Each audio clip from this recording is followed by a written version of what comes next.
Taoiseach, I raised this issue once or twice over the last few weeks, but I'd like to raise it with you because I'm not satisfied with the response that I've got. I was contacted by a Sergeant Patrick Gorman who served for 35 years in the Navy. He had a conduct rating that was exemplary. He had an active service record: 1986 in Lebanon, 1993 Somalia, 2004 Liberia, 2005 Liberia, 2006 Liberia, 2008 Chad, 2010 Chad. So someone who served for a very long time this country on those missions.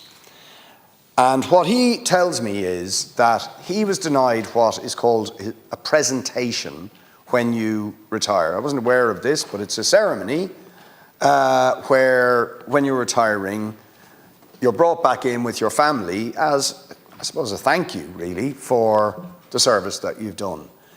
And he and a number of his colleagues were denied this presentation because he had made a protected disclosure. Well, this is his view, this is his belief, that he had made a protected disclosure about health and safety issues and other things which he felt obliged to do, particularly about the use of dangerous chemicals, the lack of proper sort of safety precautions, putting Defence Forces personnel in danger, their health and so on.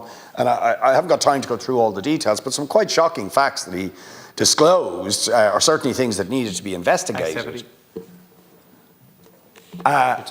And he was denied his presentation, and he was then also denied being able to go to the WRC because apparently there's some obscure distinction between being a worker and an employee. When you're a member of the Defence Forces, you can't go to the WRC over penalisation. Okay, Deputy. Right? So I would like this looked into. I don't think this is fitting for... It's Defence Forces. Yeah, I know, but it's also talking about an individual. I should have... He gave me permission.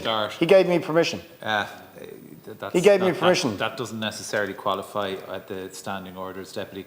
Deputy, the clock is running down. I have two other members I'd like to add in. In relation to Deputy Boyd Barrett, I'm certainly happy to explore what's going on there. I obviously don't have a direct role in this, nor an understanding of the situation, but if you'd like to pass me the details, I'm happy to seek the views of the Minister for Defence and the Taoiseach in relation to the presentation issue and why that was denied to some people in the Defence Forces and the colleagues of some as well. Deputy Murphy, look, I know there's been a very lengthy debate in relation to the triple lock through your private members' motion. We will have a vote in the Dáil later on this today.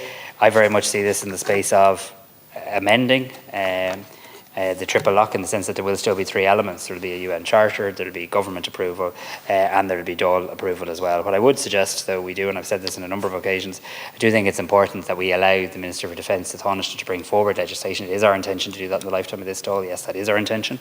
But to allow that be scrutinised at an Oireachtas committee and considered, because I think when people see the detail of the legislation, I think it'll show that it's not intending to do what you fear it will. I do think it's time to refresh the situation regarding the triple lock, and look forward to having that debate in due course. Deputy O'Sullivan, in relation to Bear Island, we're getting a good run for Bear Island today. We did its health services a while ago. Now we're rightly talking about the issue in relation to the slipway and the need for a fund for slipways and piers, and you're making the point that there is a defence facility on the island. I'll discuss it with the Taoiseach and the local authority perhaps and revert to you.